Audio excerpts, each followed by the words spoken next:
నేపాల్లో ఇటీవల జెన్ జెడ్ ప్రదర్శనలు పేరిట పెద్ద స్థాయిలో రోడ్డు ప్రదర్శనలు, ఉర్యాపై చర్యలు, అల్లర్లు జరుగుతున్నాయి. ఈ సమస్యలు వింతగా కాదు.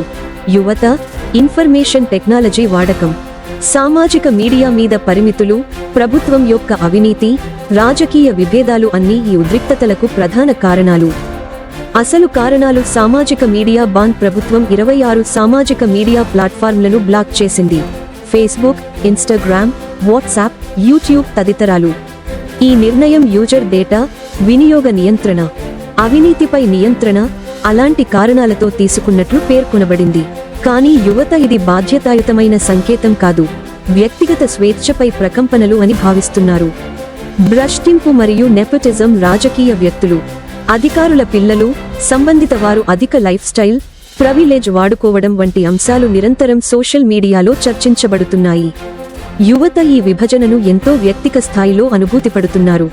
ఆర్థిక అవకాశాల లోపం మరియు యువ ఉద్యోగాలు, యువతకు మంచి ఉద్యోగాల లేమి, దరఖాస్తుల విస్తీర్ణత, కొన్ని వంగులో వేశ్యా పరిస్థితులు ఇవి మొత్తం తీవ్రమైన అసంతృప్తికి దారితీస్తున్నాయి. ఉద్యోగాల కొరత, కుటుంబాలపై భారమైన ఖర్చులు, విద్య ఖర్చులు వంటి విషయాలు కూడా ఈ ఉద్యమానికి మైత్రిని అందిస్తున్నాయి.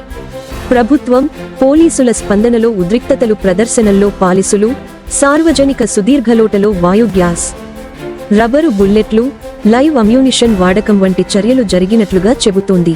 ఈ కఠిన చర్యలు ఉద్రిక్తతలు మరింత పెంచాయి. రాజకీయ వ్యవస్థపై సామాన్య ప్రజల విశ్వాసం తగ్గడం, ప్రస్తుత నాయకత్వం ప్రజల కోసం వాగ్దానాలు చేయడం, కానీ ఆ వాగ్దానాలు పూర్తి కాకపోవడం, నీతిమంతమైన పాలన లోపించడం ఇలాంటి కారణాలు ప్రజల నిరాశను పెంచుతున్నాయి. ప్రభుత్వ పదవులు మారడం, రాజకీయంలో స్థిరత్వం లేకపోవడం వంటి అంశాలతో ప్రజలు తమ స్వరాన్ని వినిపించాలనే భావనతో ఉద్యమాలు మొదలయ్యాయి. ఈ సందర్భంలో అవుతున్నది సామాజిక మీడియా బ్యాన్ వదలబడింది. కానీ ప్రజల ఆవేదన ఇంకా పూర్తిగా తగ్గలేదు.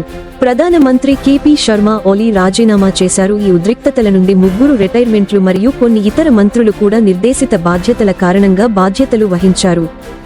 రాష్ట్ర హాలంతా రఈయ యూనియన్లు, జెన్ జెడ్ ఉద్యమకారులు, ప్రజాప్రతినిధులు మధ్య సాంఘిక, రాజకీయ పరంగా సంభాషణలు ప్రారంభమయ్యాయి. మధ్యవర్తిత్వం ప్రయత్నాలు, అంతర్యుద్ధాలు, కొన్ని ప్రదేశాల్లో ఆందోళనలు ఆగాయి కొంతవరకు. నేపాల్లో ప్రస్తుతం జరుగుతున్న అల్లర్లు ఒక ఏకైక కారణానికి మాత్రమే కాకుండా అనేక సమస్యల సమాహారం. సామాజిక మీడియా పరిమితులు మొదటి కారకం, కానీ అవినీతి, ఉద్యోగాల లోపం, ప్రభుత్వ ప్రాతినిధ్యం లేకపోవడం వంటి అంశాలు అధికారులు నిర్లక్ష్యం చేసినవి. యువత, జెన్ జెడ్ ఈ సందర్భంలో ముందుకు వచ్చింది. వారి స్వేచ్ఛ, వారి హక్కులు, వారి ఉద్దీపన కోసం.